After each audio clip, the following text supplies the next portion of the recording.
Hello students. तो कैसे हैं आप लोग। आज बात करते हैं इस वीडियो में लेखांकन सिद्धांत की कि लेखांकन सिद्धांत की आवश्यकता क्यों है और लेखांकन सिद्धांत है क्या, और इसके कुछ सिद्धांत दिए गए हैं, इनके बारे में भी जानने की कोशिश करते हैं। देखिए, लेखांकन सिद्धांत क्या होते हैं कि मान लीजिए हमने अपना कोई व्यवसाय शुरू किया। अब जब हमने अपना व्यवसाय शुरू कर दिया, अब जब हम व्यवसाय में तो कैश लगा चुके, यानी कि पूंजी लगा चुके, यानी कि जितना भी जो है घर से हमने संपत्ति इकट्ठी कर कर या अपना कैश लगाकर, अपने डेटर्स लगाकर, जो भी हमने व्यवसाय को शुरू करने के लिए कैश धन हो पैसा इकट्ठा किया और व्यवसाय में लगा दिया। अब जब हमने व्यवसाय को शुरू कर दिया तो हम उसमें क्या जानेंगे कि हमारे वर्ष एक निश्चित समय के अंदर, यानी कि वर्ष के अंदर एक साल का कितना लाभ हुआ या कितनी हानि हुई।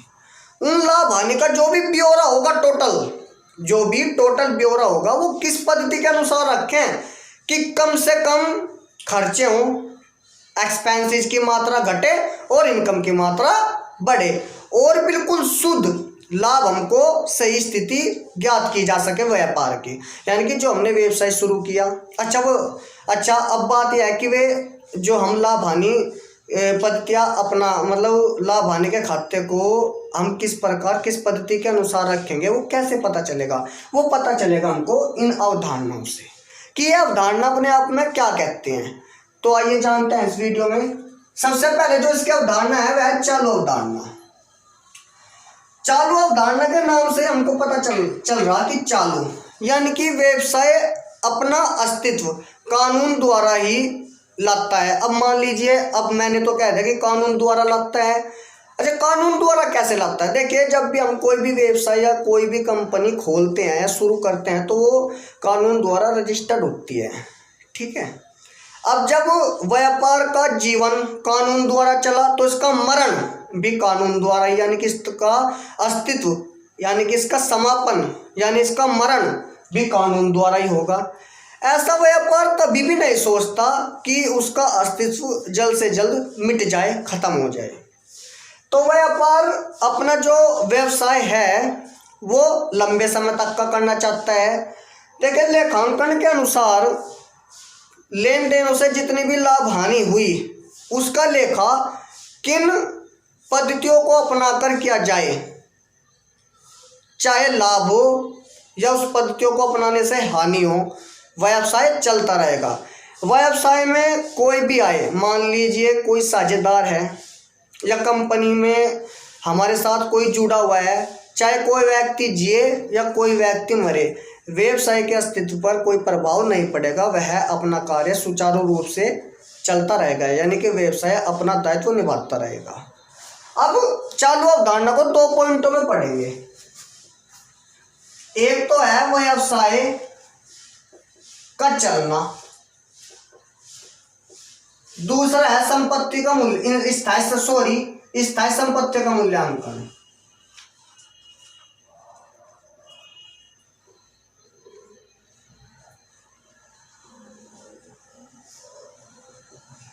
स्थायी संपत्ति का मूल्यांकन।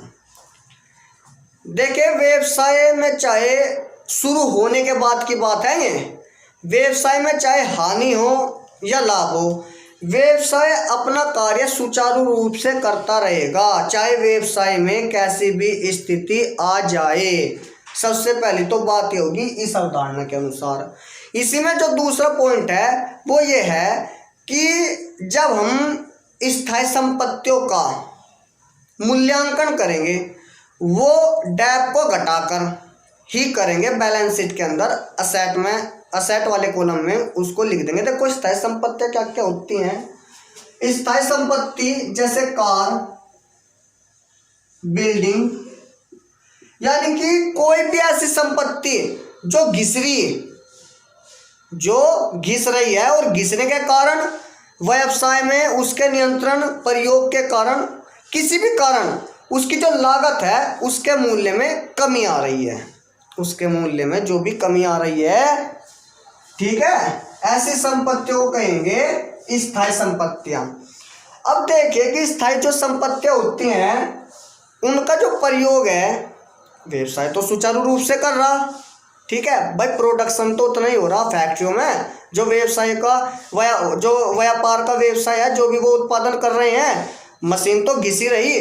अच्छा मान लीजिए कि मशीन का मूल्य, जो बाजार मूल्य है वो तो 2000 रुपये है, और जो इसका ओरिजिनल मूल्य है वो 1000 रुपये है। तो जब भी हम इस पर डेप्रिसिएशन की व्यवस्था करेंगे, यानी कि इस पर डेप्रिसिएशन लगाएंगे, देखिए डेप्रिसिएशन क्या होता है, अभी बताया कि ये पुर्जों की घिसावट के कारण या उनके जो हम रोज उसको मशीन को प्रयोग कर रहे, कहीं ना कहीं वह घिस रही होगी, उसका मूल्य रोज प्रतिदिन कम हो रहा होगा, ठीक है। तो एक निश्चित दर से हम उस पर ह्रास लगाते हैं। ह्रास क्या करता है कि संपत्ति का जो मूल्य होता है उसको घटा देता है, ठीक है।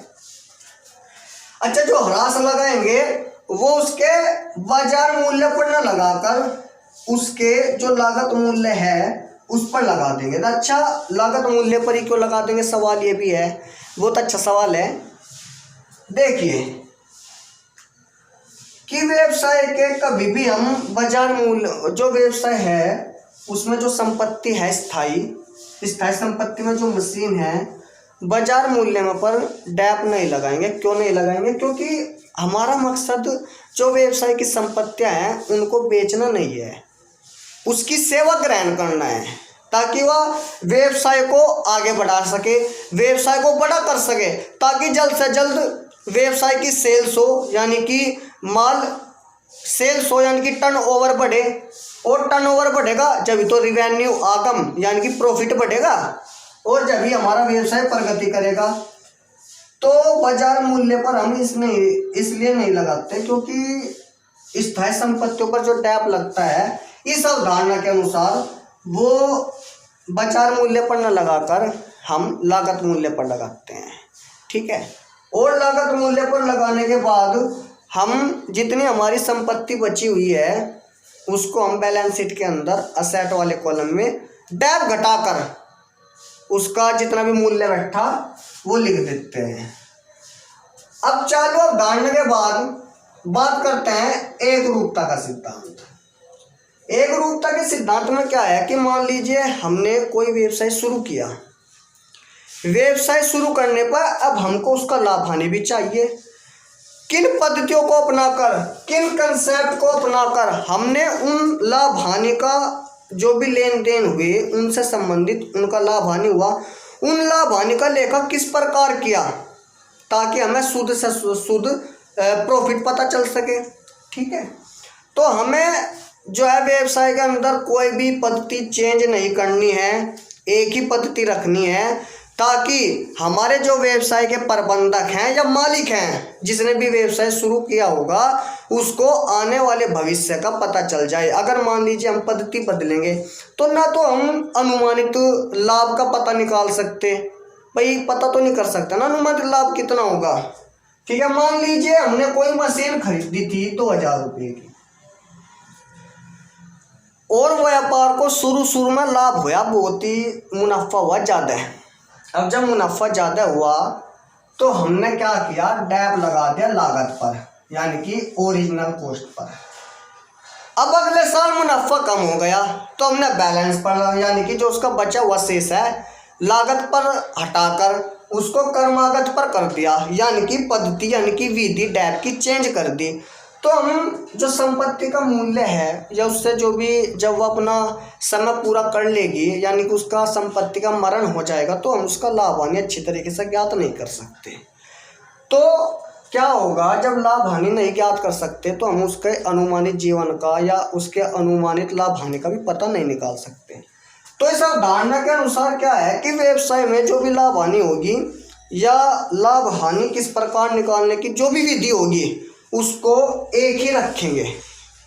अच्छा, अगर जो उसमें बदलना पड़ जाए तो वह इस तरीके से बदली जाए कि जो व्यवसाय है, मान लीजिए वह कब बदली जाएगी, चाहे तो विधि बदलकर व्यवसाय को अधिक प्रॉफिट हो या व्यवसाय प्रगति हो, प्रगति यानी कि व्यवसाय बड़ा हो, व्यवसाय का विस्तार हो, व्यवसाय का जितना भी मुनाफा हो सके, किसी भी विधि को अपनाने के अनुसार वो हमें करना पड़ेगा।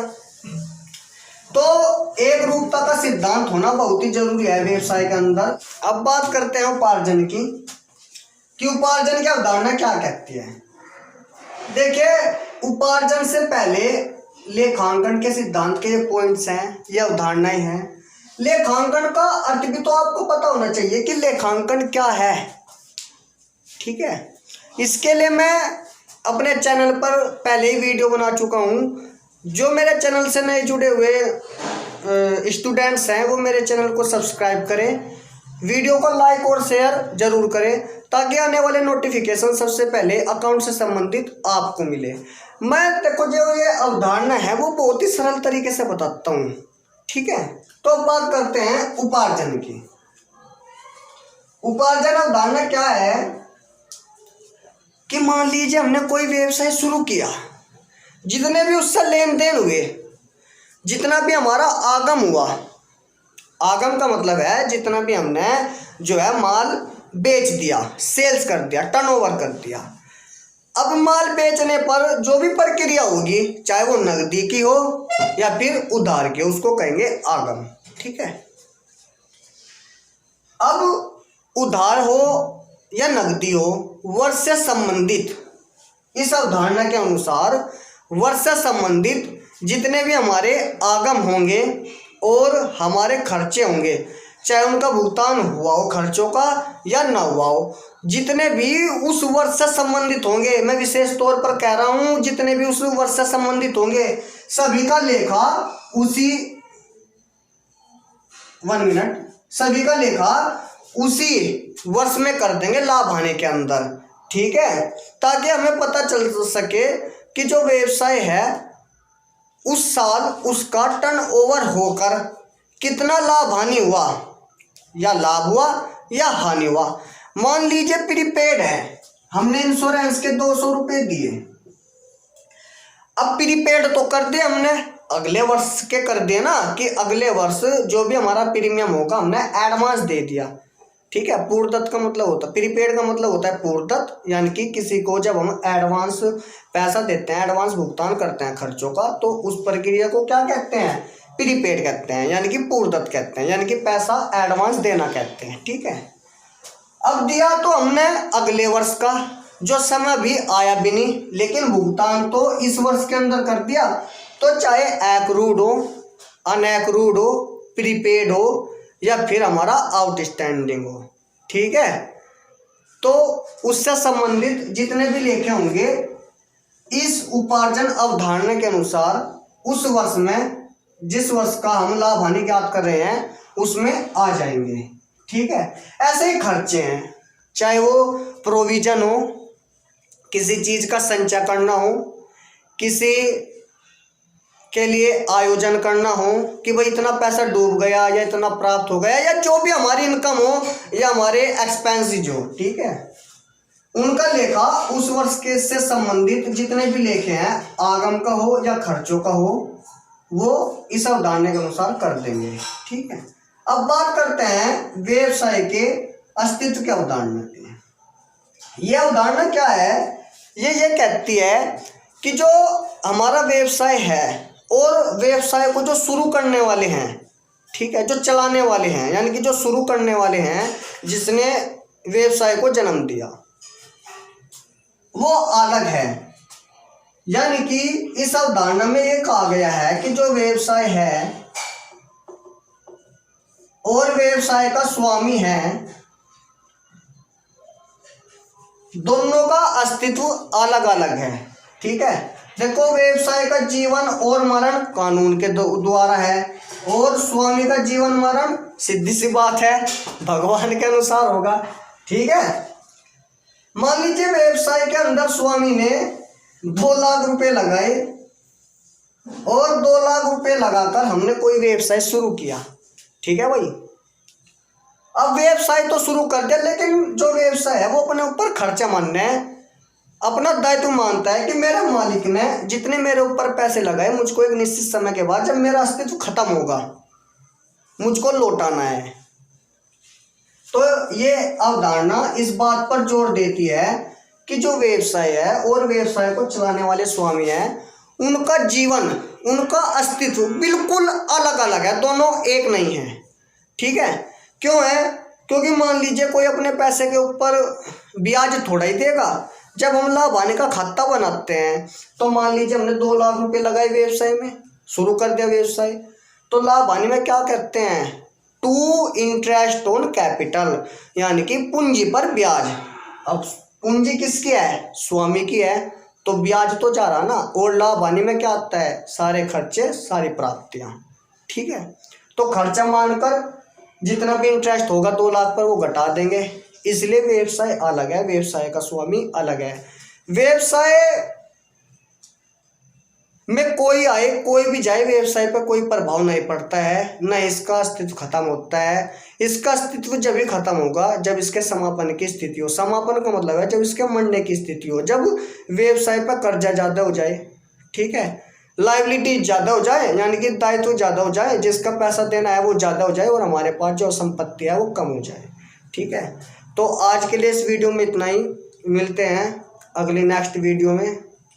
हमारे चैनल को सब्सक्राइब जरूर करें ताकि अकाउंट से संबंधित जितने भी नए वीडियोज हैं वो सबसे पहले आपको मिले। ठीक है।